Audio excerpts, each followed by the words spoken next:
want to bring us back to the point that you were making about exploiting consumer behavior in a consumer internet business. You said that this is a time for soul searching in social media businesses, and you were part of building the largest one. What soul searching are you doing right now on that? I feel tremendous guilt. I think we all knew in the back of our minds, even though we feigned this whole line of like, there probably aren't any really bad unintended consequences. I think in the back, deep recesses of our minds, we kind of knew something bad could happen. But I think the way we defined it was not like this. It literally is a point now where I think we have created tools that are ripping apart the social fabric of how society works. That is truly where we are. And I would encourage all of you, as the future leaders of the world, to really internalize how important this is. If you feed the beast, that beast will destroy you. If you push back on it, we have a chance to control it and rein it in. And it is a point in time where people need to hard break from some of these tools and the things that you rely on. The short-term dopamine-driven feedback loops that we have created are destroying how society works. No civil discourse, no cooperation, misinformation, mistruth. And it's not an American problem. This is not about Russian ads. This is a global problem. So we are in a really bad state of affairs right now, in my opinion. It is eroding the core foundations of how people behave by and between each other. And I don't have a good solution. You know, my solution is I just don't use these tools anymore. I haven't for years. It's created huge tension with my friends, huge tensions in my social circles. If you look at, like, you know, my Facebook feed, I've posted maybe 2 times in 7 years, 3 times, 5 times. It's less than 10. And it's weird. I guess I kind of just innately didn't want to get programmed, and so I just tuned it out. But I didn't confront it. And now to see what's happening, it really bums me out.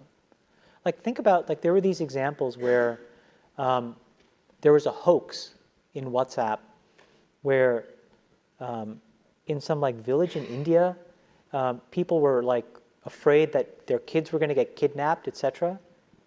And then there were these lynchings that happened as a result, where people were like vigilante running around. They think they found the person, and I mean, seriously? Like, that's what we're dealing with.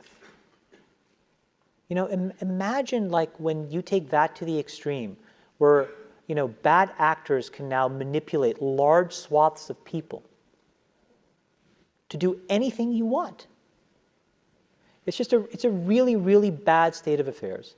And we compound the problem, right? We curate our lives around this perceived sense of perfection because we get rewarded in these short-term signals, hearts, likes, thumbs up, and we conflate that with value and we conflate it with truth.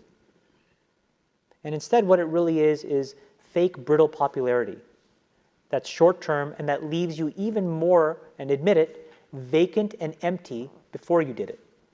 Because then it forces you into this vicious cycle where you're like, what's the next thing I need to do now? Because I need it back. Think about that compounded by 2 billion people. And then think about how people react then to the perceptions of others. It's really bad. It's really bad. It sounds like you're taking deep personal responsibility also in being a part of it.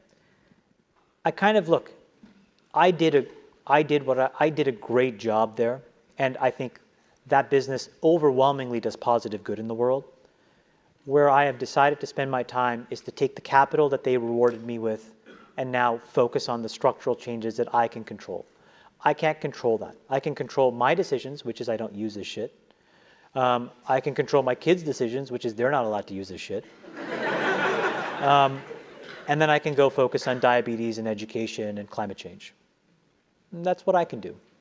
But everybody else has to soul search a little bit more about what you're willing to do, because your behaviors, you don't realize it, but you are being programmed. It was unintentional. But now you got to decide how much you're willing to give up, how much of your intellectual independence. And don't think, oh yeah, not me, I'm fucking genius, I'm at Stanford. You're probably the most likely to fucking fall for it. Because you were fucking checkboxing your whole goddamn life. No offense, guys.